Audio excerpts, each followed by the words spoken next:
Today is National Tech Day, and it's a day to recognize the future of technology. Yeah. And this morning, local tech expert Burton Kelso joins us with this year's tech trend. What's up, fam? Hey, good morning. I love it. We finally get a chance to talk to the smartest man on the planet. My man is basically a walking SAT test. What's up, man? Good morning. Good morning. How are you guys doing I'm today? great. You should be more excited. It's National Tech Day. Right. So the whole purpose of National Tech Day is to have a greater appreciation of all the tech that we use. So it doesn't matter if it's a smartphone, tablets, laptops. It's a day to appreciate the technology that we have, and that way we can keep going forward as far as inventing new and improved things. Oh, that's great. Great setup.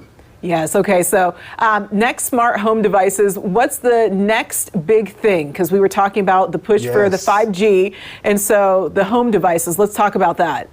Right. So smart home devices are going to go increase. I mean, you're going to see smart home everything, smart Christmas trees, smart garage door openers, everything that connects to your smart home hub, such as Amazon Alexa and Google Home devices. So pretty much if you've got a appliance or anything for your home, you probably can connect it to your Alexa or your Google devices. I like that. Cool. I want to be smart. But here's the deal, Burton. Tell me this. We have a lot of rural areas in the greater Kansas City metropolitan area. How can they get faster internet service? Because everything depends on the internet, man. They need to hook up too.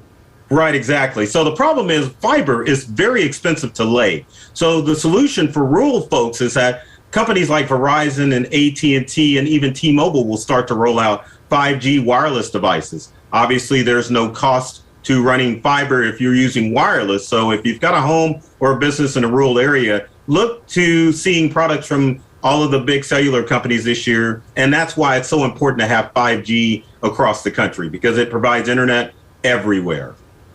So how long will it take for them to hook it up? So will they have service by the end of the year, the middle of the year? How long will this take, though? I would say you probably can look towards the end of the year. Right now, we have rural customers, say in Higginsville, Missouri, and in Lexington, Missouri, that already have connected with T-Mobile. So T-Mobile has already rolled out their 5G internet service for homes and businesses. So by the end of the year, you could expect a vast majority of rural folks that have access to high-speed 5G in their area. Good. Yes, we need the internet everywhere. Yes. So obviously it's National Tech Day, and I need to be educated on this new term, the sandwich generation. What in the world is that?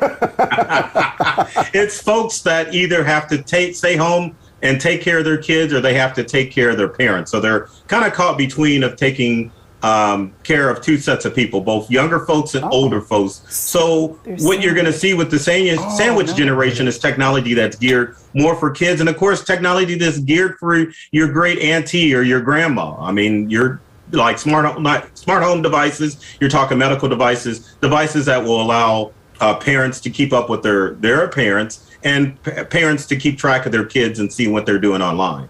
Okay, then Burton, and then your final trend is the right to repair. What do you mean by that?